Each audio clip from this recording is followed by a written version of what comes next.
Hello, guys. Welcome to another exciting episode on the show, Control or Be Controlled, a podcast designed to help you start thinking differently and take control of your life. And I remain your host, Darlington.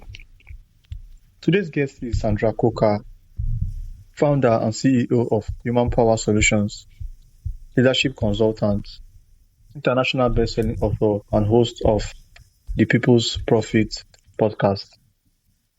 Sandra, welcome to the show. Thank you so much for having me. I appreciate it. All right, so I would also like you to introduce yourself to my audience.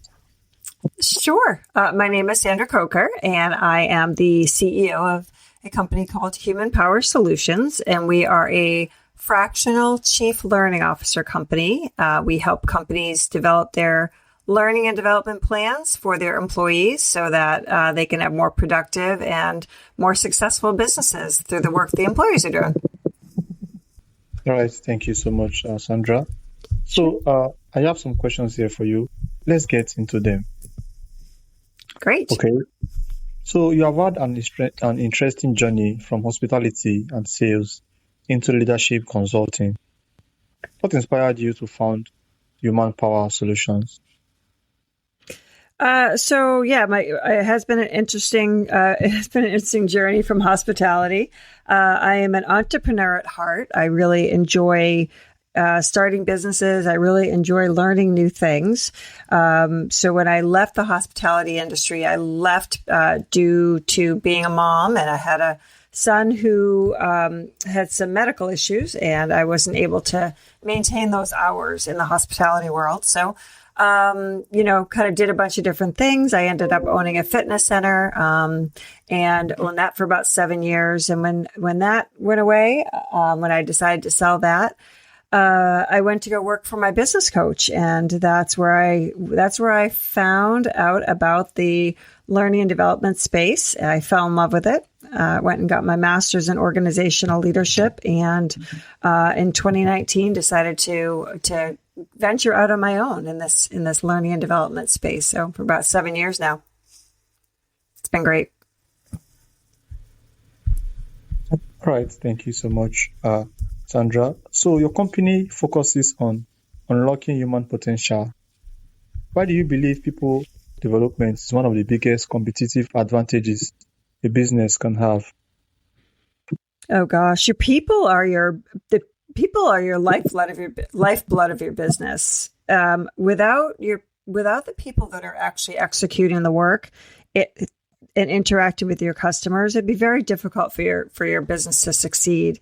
So when I think about leaders that treat their employees like commodities, or we'll get rid of one and replace them with somebody else, they're really missing the boat on how important it is for them to value what the employees bring to the table, and to take the time and the resources to help develop their employees.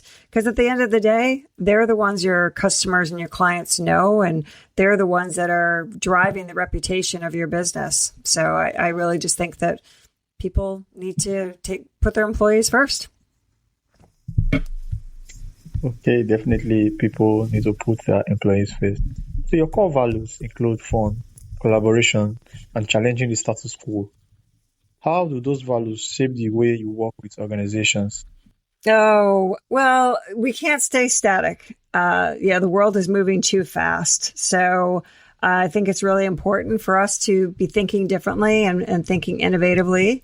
One of the reasons our company has been so successful and has really thrived at this environment is because we are constantly bringing in whatever's new. We are working with the company for what their needs are. And I feel like the status quo is gonna, you'll die if you stick with the status quo, because the world is changing way too fast, and you gotta go with it. Okay, so moving on, tell us about your level 5 learning model. What makes it different from traditional corporate training programs? Yeah, so when it comes to professional development, a lot of companies will do training. They will have someone come in, give a framework, check a box, and people leave and they've had a good time and they've enjoyed the process, but nothing really moves the needle because they go back to a full inbox and they go back to all the issues that happened while they were in this quote unquote training. What level 5 does is we take the word training out of our vocabulary because our philosophy is, people train dogs or animals and, we want to develop people. So we look at our learning plans as professional development. So instead of doing full day, all day kind of one hit wonders, we do a series of weeks over a topic. And we really break down that topic and give people bite-sized nugget learning so that they can take a concept, apply that concept into their day, and then come back the next session a week or 2 weeks later and the facilitators, how did that go? What worked? What didn't work? Okay, great. Now here's some more to add on to that. And so as you are working through this series, you're developing habits over a 6 or 8 week period of time, which actually transforms and changes your behavior. And that's what transformational leadership is. That's what level 5 is. Okay, thank you so much, Sandra. So many companies invest in training but struggle to see lasting results. What are they getting wrong? Manager follow-up, ownership buy-in. A lot of those companies are really looking at training as like I said before, like training. So they're checking off a box. They're saying, "Oh, we provided this for our employees, and we've done our duty," kind of thing. And that's what they're missing. They're missing the why it's important, the reinforcement, the accountability, and helping the leaders, understand why this is important. And they're missing the boat a lot on that.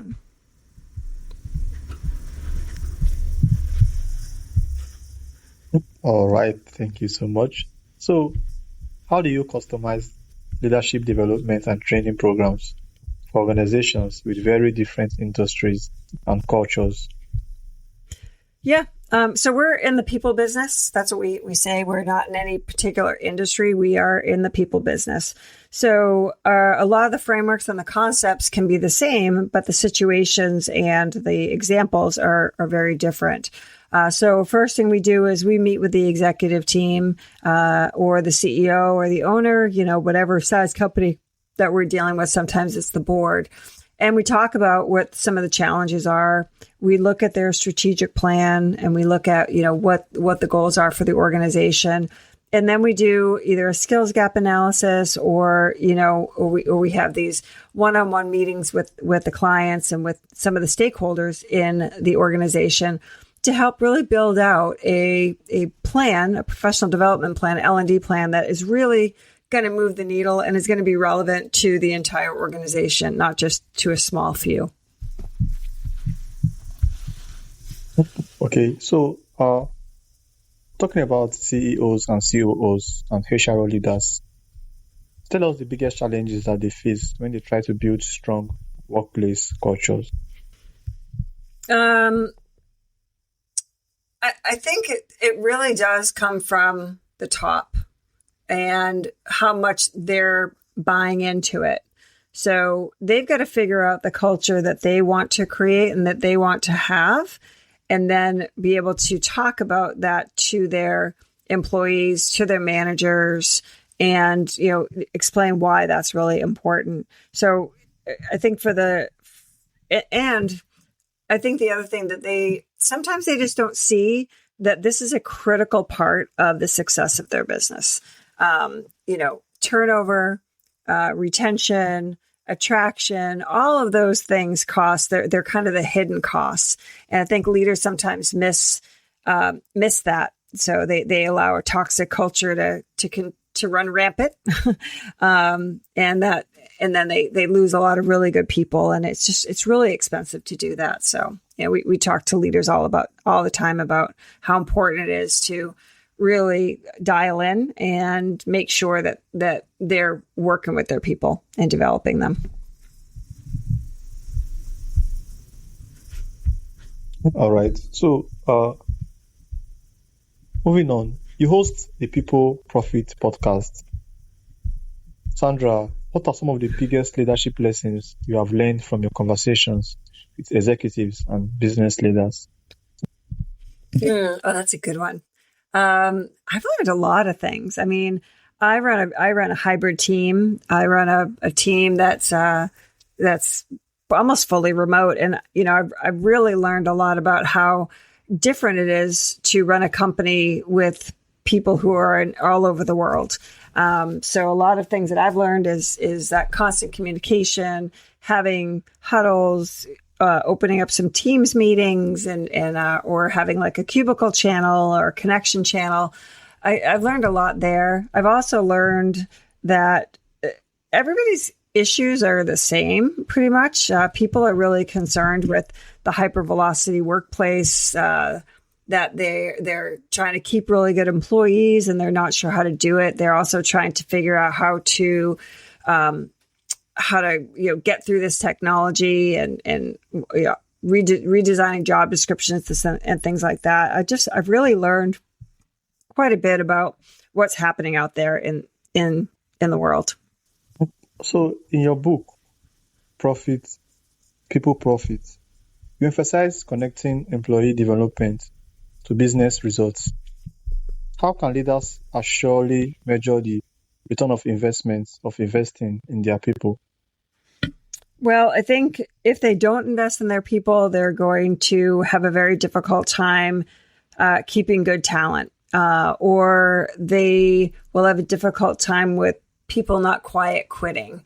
The investment in people development and employee development, and helping employees upskill, learn new things, is only going to make their company more profitable. And that's because once we get the processes in the company kind of all aligned, once we get communication in a very simple place, we break down silos. People start to understand what role they play in the company and where they fit. All of that translates to really good client engagement and client interaction, which then in turn boosts their reputation on Google. It boosts their reputation in the marketplace, and that inevitably gets referrals coming back in. So when I talk with employees or employers about investing in their people, we always bring it back to it's going to make your company more profitable. You're not going to have the turnover. You're going to be able to attract good talent. You're going to be able to promote people, and your clients are going to get great service. And really, that's what the book People Profit is all about: is invest in your people, break down your silos, get your internal house in order, so that your organization can deliver the best service possible to your clients.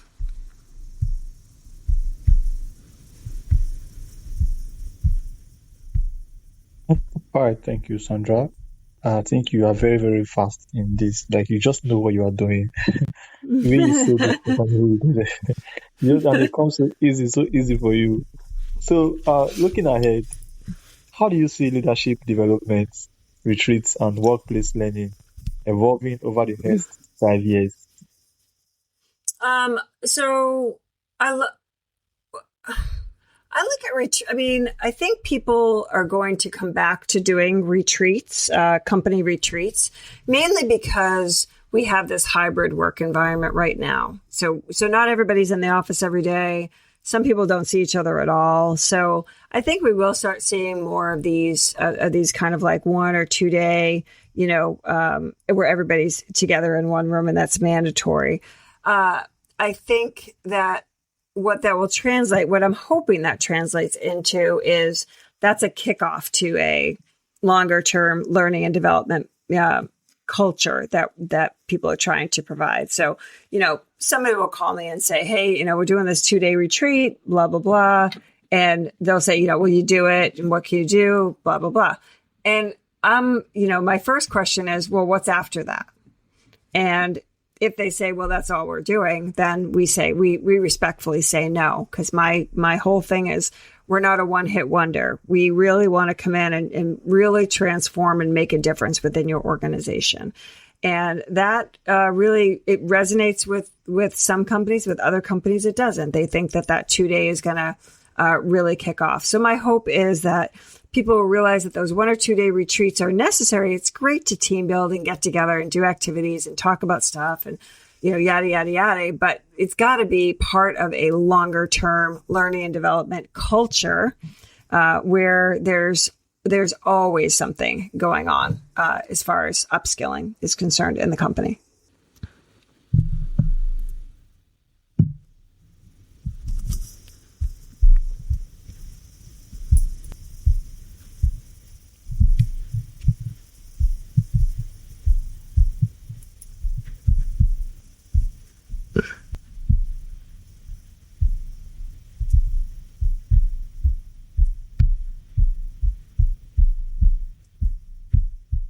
Hi, Sandra. Hi. Here is my final question for you. Okay. If there's one thing you wish every listeners or every business leader listening right now, one thing you wish or one piece of advice you would leave with them about building a people-first organization, what would it be? I would say to that leader, go out to your employees or have one-on-ones with your employees and ask one question. What could we be doing better to make your job easier? And then I would tell them to not talk at all and just listen. That's my advice. Okay, thank you so much, Sandra. Thank you for joining us and for sharing your insights on leadership, culture, and the incredible impact of investing in people. Our message is a timely reminder that sustainable business success isn't built on systems alone. It's built by helping people grow, collaborate, and perform at their highest potential. So for those that would like to learn more about your human power solutions or your book, People Profit, or know about your podcast, how can they do that? Sure.